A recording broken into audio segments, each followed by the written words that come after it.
Hello, welcome to the Indie Ocean. This is Scapegoat, and it's long overdue some attention from me, I have to say. I played this shortly after it first came out. At the time it was 240 Microsoft points, I think, and in my then impoverished state I felt like that was an exorbitant amount to pay for anything, but after many recommendations I bit the bullet, or the goat, and shelled out for it, and I'm glad I did. And now it's only 80 Microsoft points. Absolute bargain. Definitely one of the strongest games on Xbox Live Indie Games. It's sort of a puzzle platformer, and it's made its way to PC, I believe. Anyway, all this waffle aside, let me show you what's what in the world of a Scapegoat. We're going to continue, so we can bypass the tutorial section at the beginning.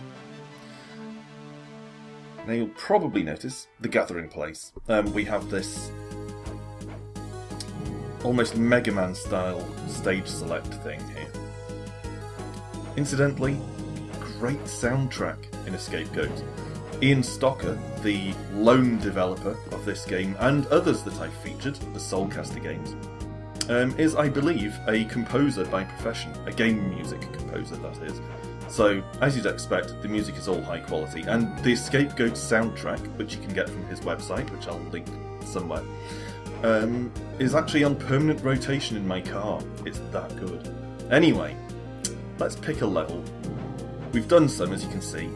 They're blocked off, and others are still open to us. So what's this one? Lost City.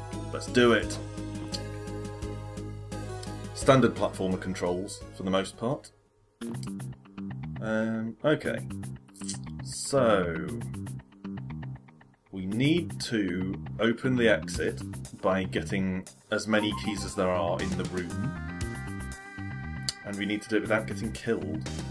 No enemies in this particular room, but this barrel thing up here is probably explosive, if memory serves. Now, there's also something that has very conveniently chosen to make an appearance here, and that's this hat. You see, we have a mouse, that guy, and we can use him to trigger switches and that sort of thing.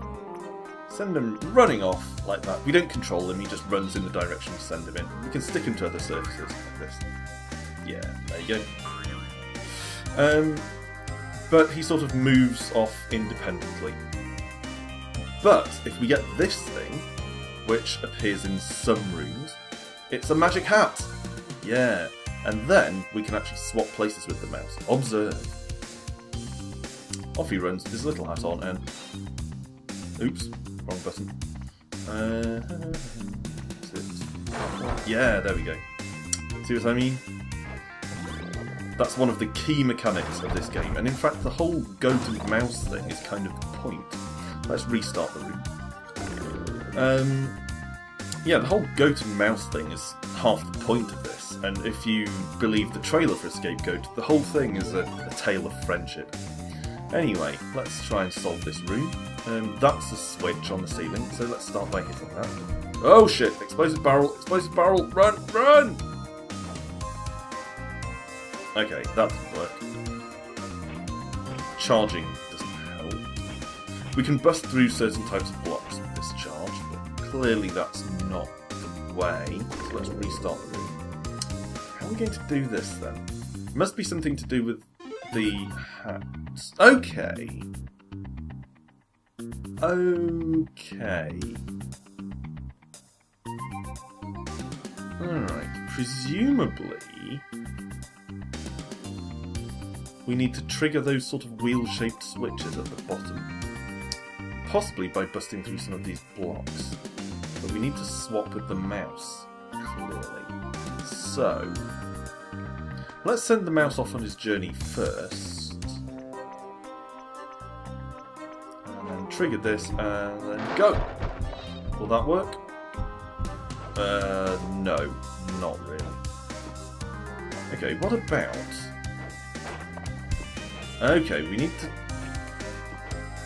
We kind of need to drop these stone blocks on these switches. These wheel-shaped switches here. How am I going to do that?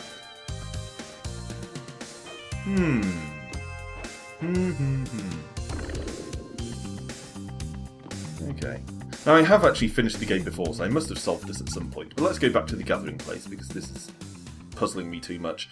And me sweating over puzzles doesn't make for the most exciting viewing. So, let's go into the electric lab. Oh, I seem to remember that being a tough one, but never mind. Here we go. Oh, this is my favourite music as well. Okay, send the mouse up to trigger these switches. Okay, if you just keep circling, it just flicks this thing open and closed here, so you probably have to dash through. Like this. Yeah, through there, and we've got the key. So you can see in the bottom left, that's one step closer to opening the door, but we have 2 more keys outstanding, so let's call our mouse back.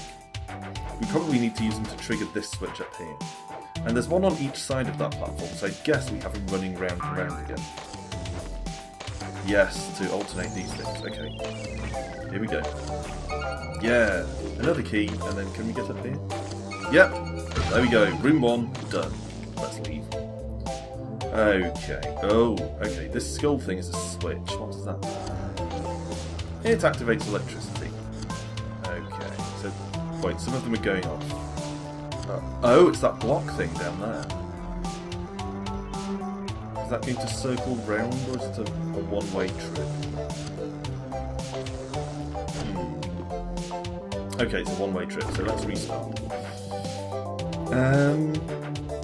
Right, so presumably we have to follow that block as it moves and blocks off the electricity. To cross the room and hit that switch on the far left. That would be my guess. Yep, like this. Now, again, I have shit. No, I haven't shit. Again, I have played this through before, but not since, basically, immediately after it came out. Oh, fuck! No! Damn. Pardon my language. Okay. You can see, you can see just below the starting position here is a magic hat. We'll have to get that at some point. But clearly not yet.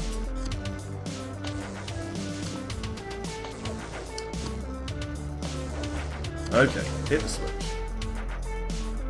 And that seems to have deactivated the electric things, so that's good. What about these ones then? Oh! Ass! That's not what I meant to do at all. Okay. So, anyway, you get the idea about a scapegoat.